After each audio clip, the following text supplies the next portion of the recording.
Welcome to the Savvy Giving Gal podcast. I'm your host, Melissa Turilli-Smith. For those of you getting to know me, I have a passion for healthy living, and my guest today's platform truly embodies the importance of living a healthy life. Dr. Karrie Heneman is a PhD in nutrition. She received her undergraduate education at Stanford. She completed a PhD and postdoctorate at the University of California, Davis. After graduate school, she taught nutrition to moms participating in food stamp nutrition education programs. She is the wife and mother of 4 children. She continues to help moms feed their families nutritiously and cost-effectively. Her platform, Family Meals First, is a resource for families nationwide. Her values of kindness, community, and eating well resonate through her one-on-one sessions with clients and her online community. Karrie, welcome to the podcast. Thank you so much for having me today. I'm excited to be here. Oh my goodness. I am so excited about this episode today because a big focus of my life is nutrition and the importance of food as fuel and medicine for a healthy life. As the primary provider of meals in my family, I've always tried to encourage fruits and vegetables and whole foods and clean meats.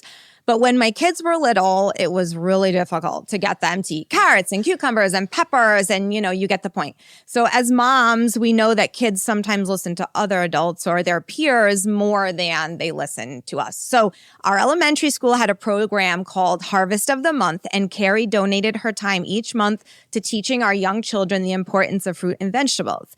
She made it fun, and she always got them to eat the things that I could never get them to eat at home. And Sophia would get in the car and she'd be like, today was Harvest of the Month, and Mrs. Heneman, I ate a zucchini and I ate a pepper. And I just thought to myself, well, thank goodness, because I could not get you to eat any of those things. And it truly was the highlight of her elementary school experience. So that passion you showed the children regarding the importance of nutrition is the same passion that you bring to your Family Meals First community. So today, I'd love to explore your love for nutrients and nutrient-rich cooking and how we all can live a happier and healthier life when fueling our bodies. So can you give our listeners a peek into what inspired you to be a PhD in nutrition? Yeah. So when I was a little girl, I wanted to be an archaeologist. Oh. Then I was a swimmer. I loved being in the water. In high school, I had a swim coach, and he used to ask us to do different diets before a big swim meet. Mm-hmm. So I was truly fascinated. Like, he'd have us eat a whole bunch of carbs one week, and then he'd have us eat a more protein intense diet the next week. And I was really fascinated with how it changed my performance. I decided that I wanted to go into nutrition. Got it into Davis, and I truly loved it. I just felt like I had found my passion. So for 2 years, I stuck in the basics of nutrition and then got into doing more human nutrition. And then the last couple of years of graduate school, I started working with the food stamps nutrition education program and working with women, and just really became passionate about how powerful food is culturally, socially, and it's nutritionally important.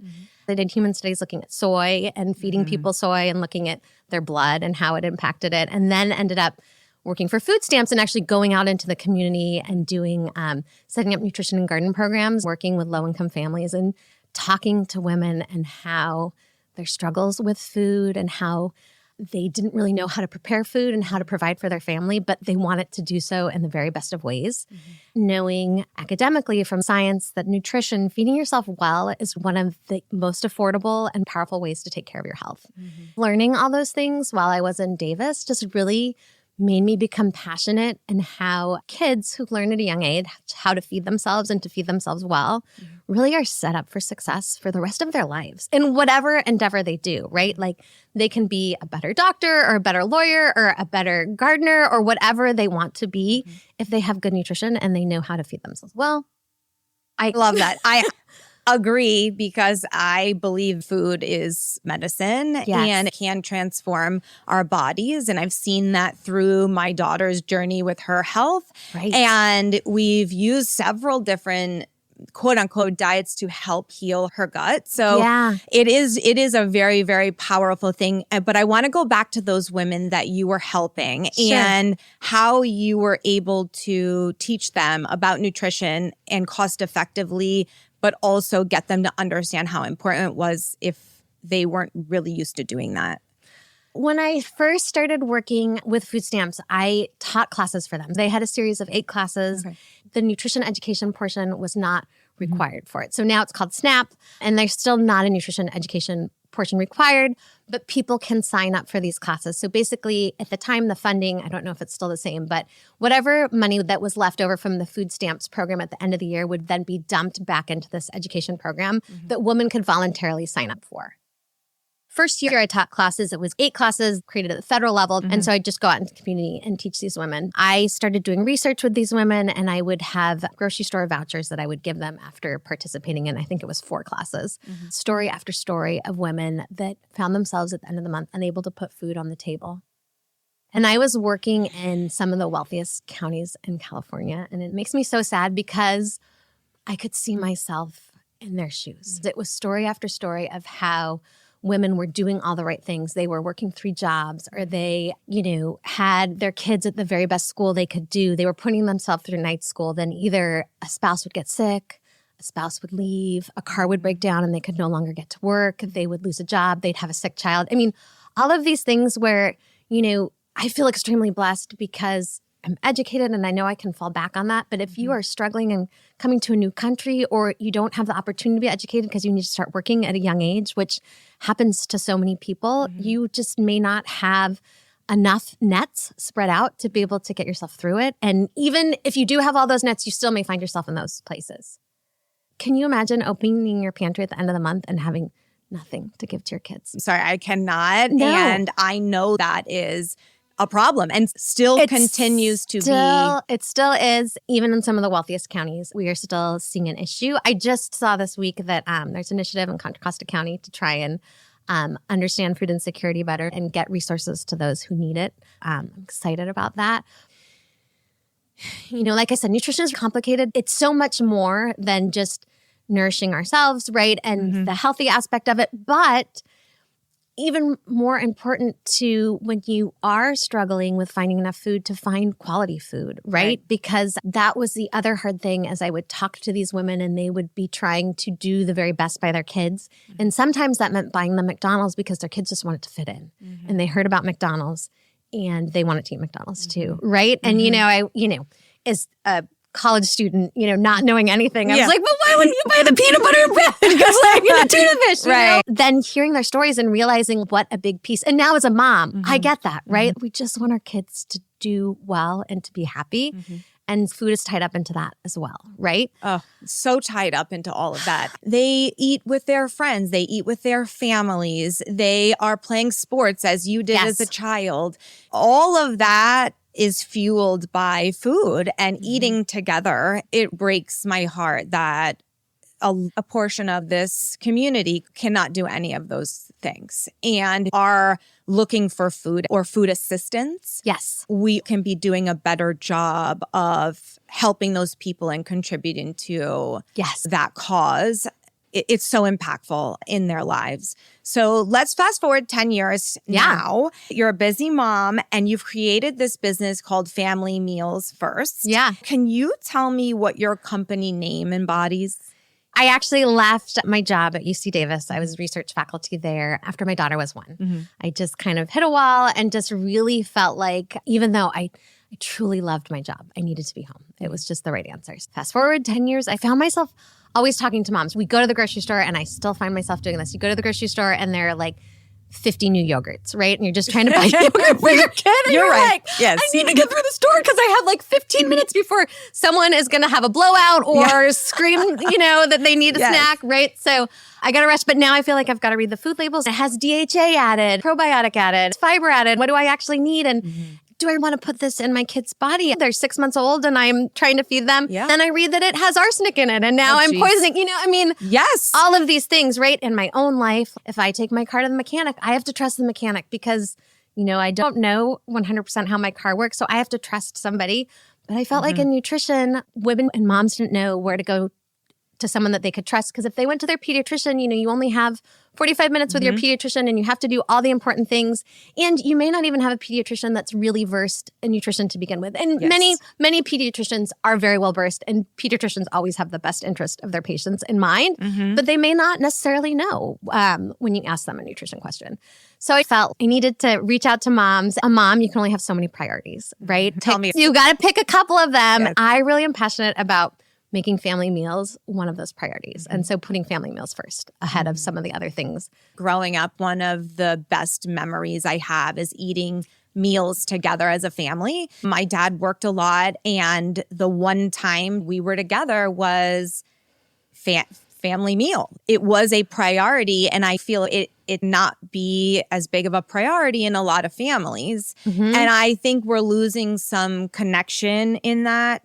I really feel like it's a time we can all be together and sit down. Eating family meals together has been extensively studied. Yes, absolutely. There's benefits academically, socially, emotionally. Kids that learn to cook are better prepared. So many benefits to family meals. So can you talk about the principles of family meals? What does your brand stand for? Kindness, community, and eating well are my 3 pillars. I believe in treating people with kindness, and that shows up on my social media accounts that I just want to support other women, support other families, and try not to judge and learn from others, because we're truly all in this together. If we want to be healthy ourselves, we want to have a healthier planet, right? We want to have a better future for our kids, because I'm raising these 4 amazing humans, and it's constantly humbling, right? Because sometimes I think like, the world is crazy and I don't know what I'm doing, right? So if I can learn from somebody else who has done things a little bit differently and they're doing it better, then let me learn from them, right? And if I can learn from someone making a change, let me do that. I just want to do best by my kiddos, my family, and my community. Kindness, community, we're all in this together. If I can share my knowledge with somebody else to make it a little bit easier with them, then I'm all for it. Absolutely love to. Yeah. I think as moms, we really need to stick together. We really need 100%. to not be afraid to talk about the things we're not great at, but want to do right by our kids. And really use the women around us as resources when that happens. And I hope that when people go to try to give back, that they look at me as a resource for giving back. But if someone needs information about nutrition and needs to understand that yogurt label, like you're there for them 100%. and without judgment. I think that's important. Never. Without judgment of saying, you don't know what to get. We don't know everything. We can't know everything. But we love our kids and our families. We are trying to do our best amongst the millions of things we need to do for our families to thrive every day. 100%. If we can arm these kiddos with a little bit of knowledge from you and a little bit of knowledge from me so that life is a little bit easier for them and better for their community, then why not? Absolutely. Right? I love those pillars because I believe that being well is really centered around the kindness you show your community. And then eating well is something you do to keep yourself healthy and well and able to give back. Yes, 100%. One of my secret loves is skincare. I absolutely cherish the 20 minutes of quiet time I have in the morning when my kids are still asleep and my husband leaves for work. I wash my face and apply my skincare while listening to podcasts, music, mantras, and sometimes just in silence. It is the little bit of me time before the hectic day starts. eCosmetics offers the best in beauty from the biggest names in beauty, all in one place. They have great prices, exceptional service, free shipping, and 100% satisfaction guarantee. I love being able to find my favorites all in one place. Something that is also super important to me is when I shop brands that I buy from a brand that believes in helping others and impacting communities. eCosmetics participates in charitable efforts through the platform Good Shop, where a portion of the purchases made through their site contributes to various causes. This allows customers to support charities while shopping for beauty products. If you are looking for a one-stop shop for all of your beauty needs, you should check out eCosmetics. Use my code SAVVY25, that's SAVVY25 at checkout for 25% off. I'll also provide links in the show notes. How have you seen the benefits of working with women over this platform? So one of my favorite things clients ask me about is their supplements. Tell us more. It's confusing, right? Yeah. Let's be honest. You open up and it's some new fad, right? Yes. And again, how do you know, right? Supplement industry is largely unregulated and there's a lot of things out there. Some are truly amazing and some are not studied well enough. Some things are not good. You go to the supplement aisle and there is aisle and aisle. Yeah. I know. Things, right? I know. And you don't know if you should be taking it and you don't know. And, our kiddos too, when you see your kiddo is looking extra pale or getting sick a lot or whatever, again, it comes back to as a mom, we just want to help them thrive, right? If you buy extra vitamin C because that's what it says on the label that you should do for your kiddo, then you want to do that, right? If that's going to keep them healthier. But is it really making a difference? I don't know. Am I just throwing money at it? And could I take that same money and put it towards maybe a tutor that they need or buying them a better pair of shoes? As moms, we make these decisions, right? I love working with clients, going through their supplement list, pushing them to maybe get some blood tests that they need to know if they really are iron deficient or really deficient in vitamin D and need the supplements, which definitely happens. People definitely do need supplements sometimes. Or if they're just throwing money away on some supplement because they just heard that they might need it and are taking it. So family meals, getting food on the table at night, quick and easy recipe. Oh, okay. Let's go. I'm not supposed to interrupt, but I start thinking about dinner at 11 in the morning. Yeah. How am I going to make that work? Yep. And activities and what time my husband comes home. It's exhausting and I've been doing it for a long time. And I think I'm older than you. So you're give us some suggestions. Yeah. Please.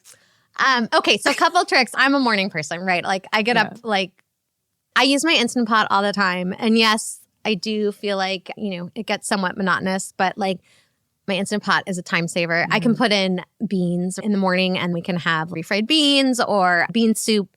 I put in different proteins, right? Veggie stews or things. I try and prep on weekends, peel carrots, chop zucchini, wash broccoli, berries, melons, depending on the season. I keep vegetables and fruit that stay better for a little bit longer. So carrots and celery, avocados are always in my refrigerator along with apples, oranges, and bananas in my pantry so that I can just grab and go. I always have applesauce. My kids love applesauce. Okay. Good to know. I always have pasta, whole grain pasta, and Rayo's. Rayo's is our favorite brand of pasta sauce. Always in the pantry. I've always got refried beans and tortillas, things like that. So then, last night when we get home at 8:30 from right. sporting events, and my youngest is 9 and my oldest is 16, right? So my 16-year-old and 14-year-old are doing all these sports, and then I still have my 9-year-old still little, right? He still needs help with homework. So then I'm it's 8:30 and we have to finish the homework and I got to get dinner on the table and what do I do? So then that's when I pull out the tortillas and I open a can of refried beans. Right. Is it a gourmet, Pinterest-worthy meal? No. Are people well-fed and happy? Absolutely. I pop out a frozen vegetable. We have mixed frozen vegetables always in the freezer, frozen corn always, frozen quinoa, brown rice, and fruit. Last night we did tortillas, refried beans, grapes, and frozen mixed veggies in 10 minutes while I'm helping my 9-year-old complete his math homework and, talking to my 14-year-old about his day and trying to get my 12-year-old off his phone so he can come help, all of the things. Those types of meals come together so quickly and they're easy to do. And that way, when I am at the sporting event, I can be there and be present with my kids. Super important too, is to be present with the kids. But I also feel like it's important for you to validate, which you just did, that it doesn't have to be this 20 ingredient, meal for it to be healthy, to fuel your family, and to not feel bad if you're throwing that together. Even though it was amazing, but you were throwing it together. Literally throwing it together. And you don't feel bad about that. We shouldn't be feeling guilty about the food we put on the table if it is healthy. And we actually should be super grateful thinking back to those who don't even have that. They don't have fresh vegetables, fruit, carrots, cucumbers. Taking a moment to just feel blessed about that is important. I completely agree. Being able to sit down together and have food that that will nourish us, is huge. And appreciating that and reflecting on that as a family, no matter how you do that, whether it's religious or just community-wise or whatever, it's just It's truly invaluable for your kids. It creates space for them to talk about their day too. It's much easier to talk about things when you're doing something else, such as stuffing your face with food. Because then you're not making weird eye contact. We talk about crazy things at the dinner table, which sometimes I'm like, whoa, I did not think that we would go there. But it's really important. It gives your kids a sense of identity.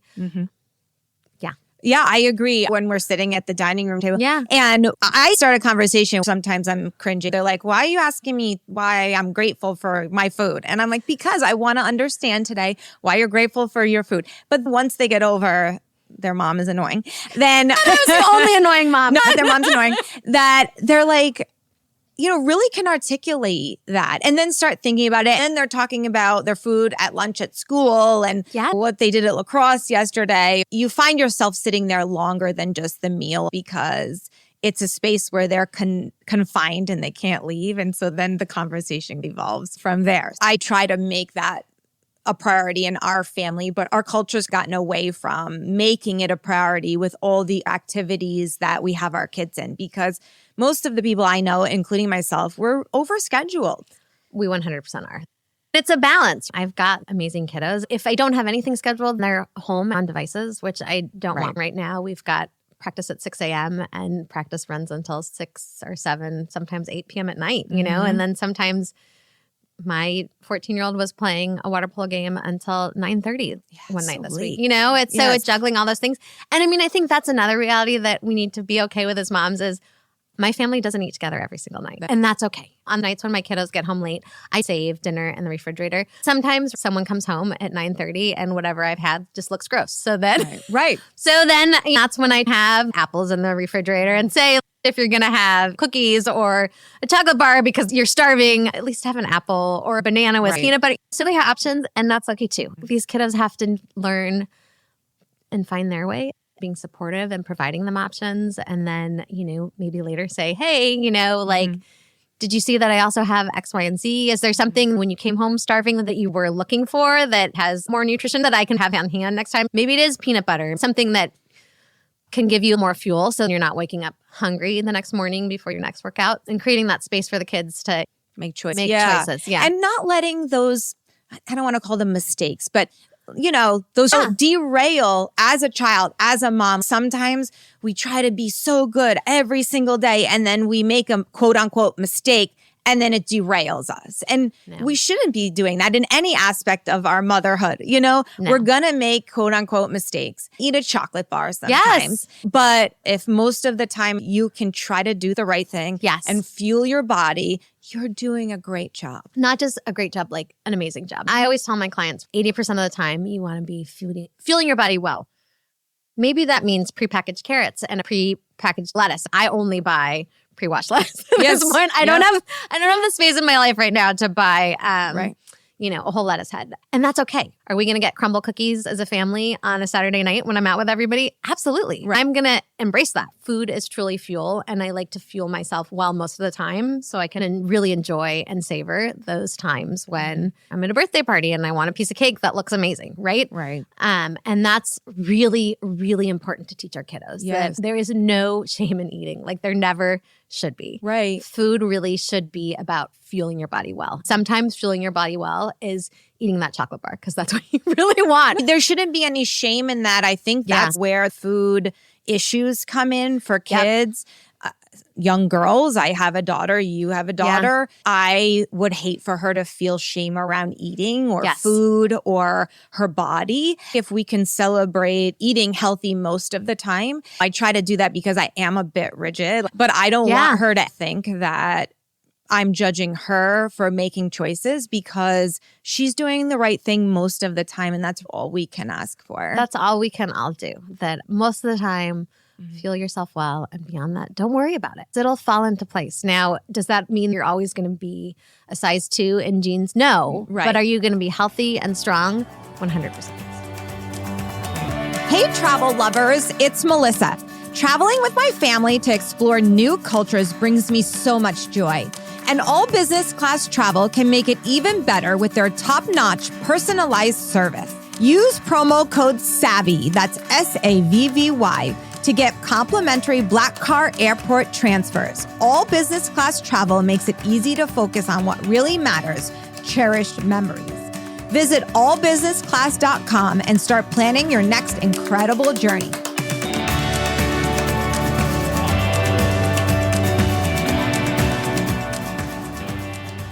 How do you handle when women come to you with fad diets or different ways of eating? What is your go-to counseling? I push my clients to focus on nutrient density. And so when I talk about nutrient density, I'm talking the amount of different nutrients. So vitamins, minerals, fiber that are in a food in comparison to the calories, right? So like a chocolate bar is going to be really high in fat and sugar, right? So it's going to have a low nutrient density. And then an avocado is going to also be high in fat, but it's also got fiber and vitamins and minerals. So that's going to have a higher nutrient density. So looking at different foods and focusing on foods that are nutrient dense and choosing to only eat less nutrient dense foods less often. Right. So I think what's really important, especially to women, is kind of finding where you are most comfortable eating most of the time, whatever flavor profile, whatever, ratios, carbohydrate, protein, fat for your own body, and then kind of trying to tailor that into the most nutrient dense diet that you can and something that you can sustain for your whole life, right? If you can only keep a diet for a month, then that's not sustainable. That's not going to help long term, right? In a month, we don't see a lot of change in terms of cancer risk, heart disease, and stroke risk. Me, that's what I'm looking at, biggest picture. Longevity, right? Living well for longer. Having the energy to play with my grandkids, teach them how to swim, which is my passion. That's what I push my clients towards. Going to the grocery store and looking at foods for the nutrients they have rather than the calories. Are there some brands where you're like, oh, you got to check out that brand, or that's the brand I love, or Yeah. So we love Rao's pasta sauce. That's always a hit. Bonza and Tolerant Planet. I love their pastas. Go-Go Squeezes. We have their Go-Go Squeezes in every car. That's It bars. My kids love the mango ones. Bear Snacks has a lot of fun options. Laura bars, another we love. Sun-made organic raisins. Any type of nuts. And Trader Joe's has a lot of really affordable, nutrient-dense foods. Talk about Trader Joe's with me. Yeah. Where you choose to shop says a lot about your family, your economic status, what's important to you. So why Trader Joe's? I think Trader Joe's, because of the buying power that they have a lot of very affordable, nutrient-dense foods. My challenge with Trader Joe's is that they don't always have the same thing. Yes. So I only grocery shop once a week. And I have 4 kiddos. My kiddos are very diverse in their palates. And so if I am going to the store and I need 15 staples, like Go-Go Squeezes and Laura bars, and they don't have that, I will literally have one kid that'll be like devastated. Yes, I have those foods too. So my challenge with Trader Joe's is they don't always have the same things, but they're in-season produce, packaged salads, nuts, their dried fruit, like the value that they have, and those are completely amazing. I love Trader Joe's because I can get quality, nutrient-dense foods that are going to be fun and exciting for my kiddos. I appreciate you sharing that because I think that's super important to talk about where we shop because that matters. The cost of groceries now really does matter to families. So can you talk about cost-effective meal planning a little bit? So a couple tips that I use. One, I only grocery shop once a week. Sorry, I'm interrupting. That is shocking because you need to counsel me because I feel like I'm shopping every other day and it is very annoying. So I have to laugh because every single time I go to the grocery store, someone comes up to me and they're like, are you hosting a party? I'm like, they're just shopping for my 4 kids. I'm the person buying 4 packages of lettuce and 5 heads of broccoli in addition, I buy a lot of stuff. But what it does is it forces me to use up what we have. 2 nights ago, we come home from all these sporting events and all I have is frozen vegetables because it's the end of the week, right? But it also forced me to use up grapes that were not looking the best and the bread that was getting close to the end. We ate it because that's what we had. It saves money on that end.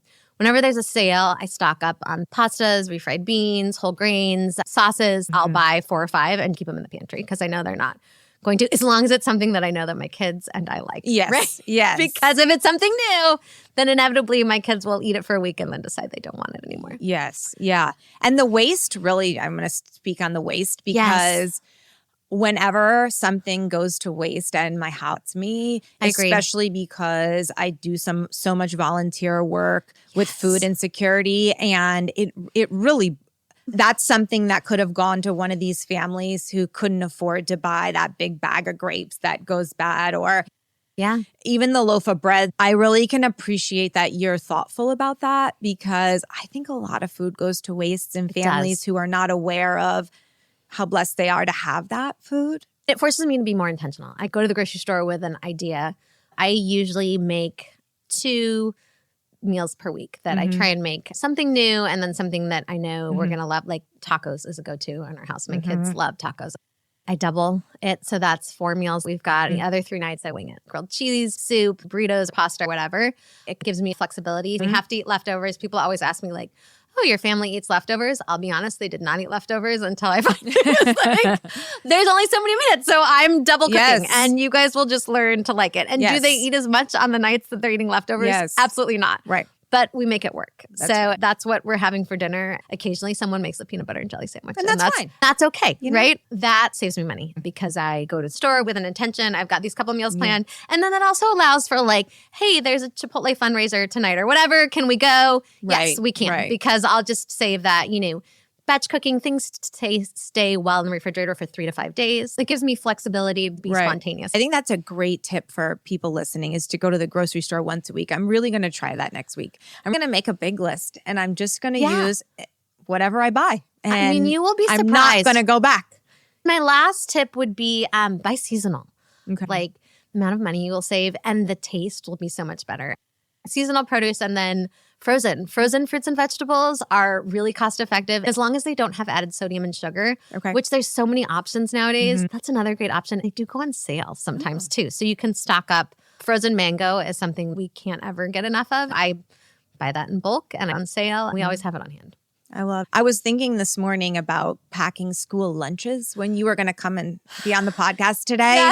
And how many school lunches I've packed in the last 12 years. You've doubled the amount because you have 4 children and I have 2 children. Can you speak to your school lunches and tell the moms out there what your go-to is when you pack? 4 lunches for the past 16 years. When I pack lunches, I try and have a fruit, a vegetable, and then some kind of protein-rich main dish. And then, my kiddos, as they're getting older, want more and more snacks to go with it. But I really try and limit it to just like one extra thing because I want them to still not just eat the snack and then not eat the stuff that I provide. Can we explore protein? Yes, that is such a hot topic. I mean, now protein is like the it girl. Why? It's kind of... I'm asking you. You're the expert. So there are 3 macronutrients. Carbohydrates. We've all heard of protein and we've all heard of fat, right? And I'm not going to say which of these macronutrients gets a bad rap, but there's one in particular and it's not bad. It's really important that we have carbohydrates in. Okay. So protein is absolutely important. Is it more important than carbohydrates and fat? No, they're all important. And so I think for whatever reason, protein is just in its heyday. And everyone wants to eat it. And protein does help you feel full, right? So now let's say I'm looking for a snack for my kiddo. I want a snack that's got protein and fiber to sustain them. Fiber is a carbohydrate. We're not villainizing anything. Protein is important, absolutely, but it's not the end all be all. It's got to be a balance. So eating only protein is not necessarily healthy either, right? So it's got to be a balance of all the nutrients. And everybody's balance is slightly different. We talk about ratios. Some diets focus on that more than others. I'm talking about macronutrient ratios, the percentage of carbohydrates, protein, and fat. There's a range for everyone. And if you look at all the literature, the scientific literature, the range is 10 to 20% in any given category. So that's a huge range, right? Double, right? Yes. So, I mean, the percentages, that's a big difference, right? So does someone maybe need more protein? Absolutely. Does someone maybe need more carbohydrates? Absolutely. And as we advance in the field of nutrition, we're starting to learn that people are very different in how they function and what makes them feel best. Do some people need more protein and need to focus on it? Absolutely. But does everybody need a ton of protein all the time? No. And in the US, are we probably eating too much protein? Probably. Okay. And counsel when you're on your one-on-one sessions with people, is this part of the discussion? I let it be client-led because I think that's the problem in nutrition when you open social media or you go talk to your doctor.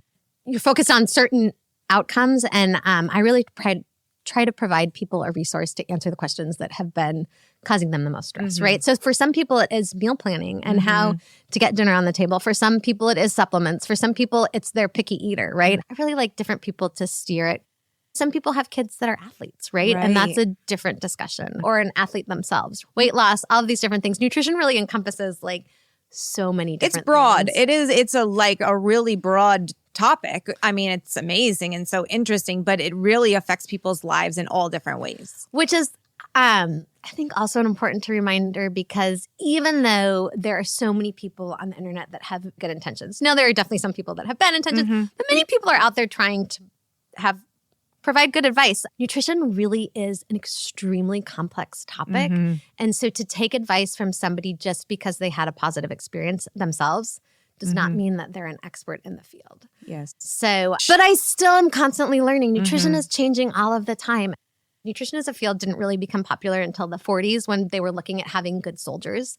And it didn't really come, and at that point, they were just trying to prevent nutrient deficiencies. So they were trying to make sure that they had people that did not have scurvy or that, like these big things, right? And then it wasn't until the 70s that we started looking at longevity and chronic disease prevention. And so as far as science and medicine go, nutrition is really like one of the youngest fields. So like a baby. It's totally a baby. And the more we study it, the more we realize people handle nutrition very differently because of genetics, right? So really now we're looking at nutrition and genetics.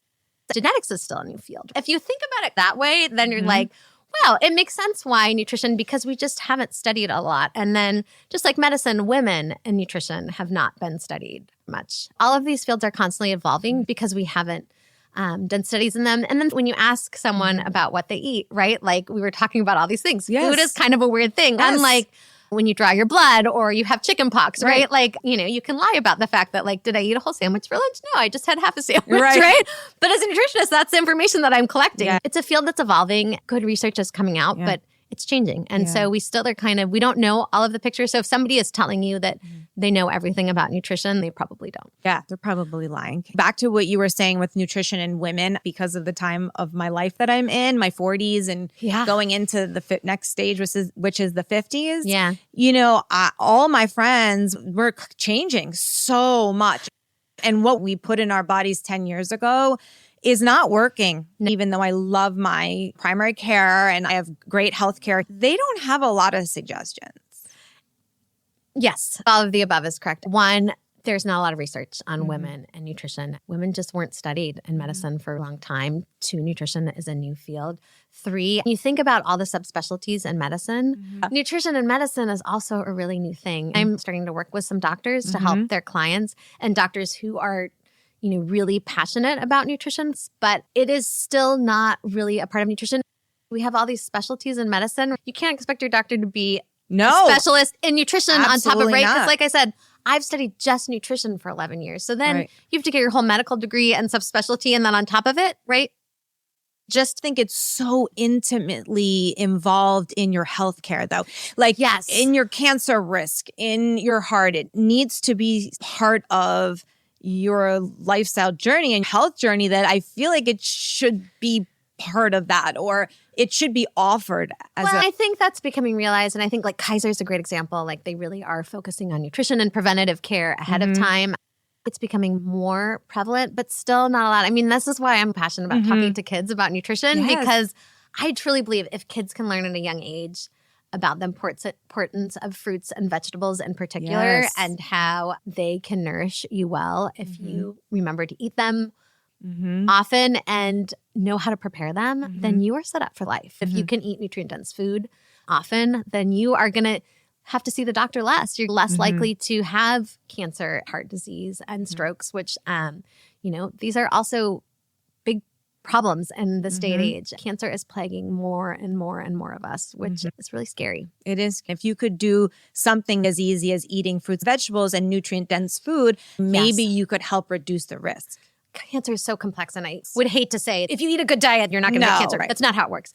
But It could prevent some cancers. It could maybe, let's say you're taking medication, it could reduce your medication. Instead of taking 100 units, what if you could take 50 because you were able to eat your diet? That means less side effects. That means less cost, right? I mean, there are things, diet can have a powerful impact. The biggest thing is that it's something that you can control on your own too, right? It gives you a voice and a choice. Does it mean if you eat well, it's going to solve all your problems? Absolutely not. No. But you can take some ownership as a mom. It's terrifying to me to be raising these kiddos and dumping them out into the world every day because I trust my kids, but I don't trust everybody else that they're going to come across. So if I can at least arm them with something a little bit when they're at the movie theater looking for a snack, should they have candy? Yeah, they should have some of it, but maybe they don't have a soda because then maybe they'll pick bottled water instead, because they know they're going to balance it out. Or maybe they know they're going to have ice cream afterwards. So they'll, just have water at the theater, whatever, so they can kind of look at it big picture, and that makes me feel better. Yeah, and maybe be cautious of the information that's coming their way that's not from us, because I know with social media, my son, now that he's lifting weights and playing sports, he's like, Mom, I saw this protein shake on Instagram, and I look at it and I'm distraught because it's full of sugar, full of these disgusting supplements, chemical. And I just thought to myself, please don't ever put that in your body. Please. And then we went on to explain why and talk about it and have a discussion. But that scares me that all that information is coming at them. I just want to arm them with kind of the simple way to do it. At the end of the day, Blue Zones is becoming popular. People that live the longest movie, by the way. have great. a great book and a great cookbook. Absolutely. It's nutrient density. All those populations come back to nutrient dense foods most of the time, right? My grandpa is 101 and my grandma's 100. They live together. Love that. Every vegetable came out of a garden that we ate growing. Yeah. And I'm sure there's other reasons why they're that old because of genetics and other things, but they truly ate from the earth. From the garden. So I think there is really something to be said for that. We don't know why we're seeing more cancer. It could be all sorts of things. But if we can eat more good things that are unprocessed, we're just going to end up better. Hey friends, it's Melissa. I want to talk to you about something that has been life-changing for me, therapy. I've personally used therapy, and I can tell you firsthand how powerful it is to have someone in your corner guiding you through life's challenges.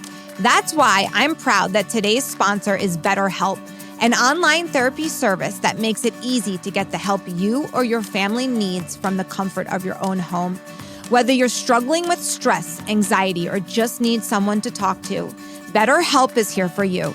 And for listeners of the Savvy Giving Gal podcast, you'll get 10% off your first month of therapy when you use our link in the description. Take that step towards a healthier you because you're worth it. Visit betterhelp.com/savvy to get started today. I'd like to talk about the exciting news that you're coming out with a cookbook. Can you tell us a little bit about it? People have been asking me, and I'm super excited because it's with a bunch of other collaborators, and we'll release it together with different ebooks. The recipes that I make for myself all the time, just kind of simple. I'm not a trained chef. I have just taught myself how to cook over the years. And these are easy to make, nutritious and nutrient dense. I love it. Will you be selling it on your website, or can people find it? FamilyMealsFirst.com. You guys should follow her content because you share 11 years of knowledge. It's based on science. It's not your own opinions, although some are obviously your opinions, but it's very, very informative. So I'd really suggest everybody goes to check that out. So as our time together comes to an end, I always ask my guests these 3 questions. Okay. First, what does it mean to you to be a community change maker?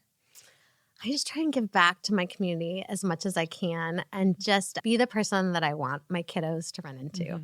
So, I'm passionate about nutrition, and that's something that I feel like I can give back. So I just try and answer as many questions, talk to as many people about it. And, my kid's always grown every time. But if I see a kid or a person in distress and I can ask if they're okay, I always do, because I just think that's really important to help each other and look out for each other. I agree. And I do think that all of your content does that, as well as the time you've spent in our elementary school. I do want to mention that again because, it really does matter to these kids. Even now when we eat certain vegetables, they'll bring up Harvest of the Month. They'll be like, oh, we ate this at Harvest of the Month. So you do touch the lives of our young people, and they really are encouraged to eat the vegetables and the fruits that they might not have eaten when I told them to. So how do you envision the ripple effect of kindness manifesting in the community with Family Meals First? Whenever I get comments on my blog, I try to address them. I'm about to volunteer with a local charity organization and teach nutrition classes for them. Oh, I love that. I've started in the last year when I do give out free talks for youth groups and different children's events that everybody brings a box of cereal that we then donate to Contra Costa County. So food bank. So I'm trying to plant these feeders where like we can look at food labels and have a cereal box. At the end, we could donate all the cereal. Just trying to plant the seed that there are these organizations out there. And there are ways that you can talk to people that, let's elevate each other. Because ultimately, we're stronger together. And as moms, we're all just trying to do best for our kids. Yes. And when my kids see you doing things like that, or maybe your kids see me doing things in the community that help other people, 100%. Then they'll be more apt to say, you know what, I really respect that adult and they're helping other people and using their gifts to help other people. So it really is that simple. So I'd encourage everyone to find those areas in their life that are simple that you can give back to the people around you. And how powerful. I mean, when my kiddos, because I'm their crazy mom, right? So they see me do it, they're always rolling their eyes like, that's my mom again. But then when they see you do it too, they're like, Mrs. Smith is so cool. Like, she's doing something too. Glad someone thinks I'm cool. Maybe it's not quite so bad, right? That empowers me, right? You're a rock star. Oh, so thank you. That's very sweet to say. So can you suggest one small act of kindness to our listeners that they can incorporate in their daily lives? Kindness to yourself is make a commitment to yourself to focus on more nutrient-dense foods 80% of the time. As a community, I would love to see people think about the food bank more than at the holiday time. I'm passionate about that and keeping kiddos from going hungry. In July, drop off that cereal. If you can teach your kiddos when you go to the grocery store once a month, pick out an extra 3 or 4 boxes of cereal. And next time we're at a donation site, we'll drop it off. Maybe keep it till the next month. Think about the food bank more than during Thanksgiving and Christmas. Can you share where listeners can find you, Family Meals First, and more information about your upcoming cookbook? So I'm on Instagram at Family Meals First, and I have a website, familymealsfirst.com. All of the information is there, and my cookbook will be launched on there as well. I'm excited. I'm so grateful you spent time to talk and share your story with our listeners. And thanks to your inspiring conversation, I want to leave the listeners with a couple of takeaways so hopefully you all can live a healthier life. So first, prioritize gathering with your family, friends, or community. Don't be afraid to find a community group centered around things you love and join it. It can be scary at first, but it can also be one of the best decisions you've ever made. Human connection is invaluable. So people are kinder and more inclusive than you think. Second, our health is our greatest treasure. Love yourself enough to fuel your body and prioritize your health. Look for resources like Karrie that help you do that and surround yourself with people who want to live their healthiest life. Being healthy isn't just about what we put in our bodies. It's how we treat other people and how the people around you treat you. So look to spend time with people who infuse your life with love and positivity. And third, try new things like a new recipe, buy Karrie's cookbook, or a new volunteer opportunity. I can appreciate how hard it is when you're a routine person like myself. It can be scary, but you can overcome the fear. And start simple and small. One new recipe, one new vegetable, one new volunteer opportunity, one visit to your church or community organization. Those steps can put your life on a trajectory of happiness and fulfillment. Dr. Heneman also is offering a 20% discount off a one-on-one session with her. This includes a 1-hour chat, follow-up email, and a membership to her online community. Use code SAVVY when booking an appointment on her website, familymealsfirst.com. Karrie, thank you again for this informative conversation. Loved having you here. Thank you. Coming to fill up my cup. Thank you for listening to the show. I hope it sparks a desire in you to dedicate even a small slice of your life to uplifting others. Don't forget to subscribe wherever you listen to your podcasts. Follow me on Instagram at SavvyGivingGal. You can also visit my website at SavvyGivingGal.com. Let's spread positivity together.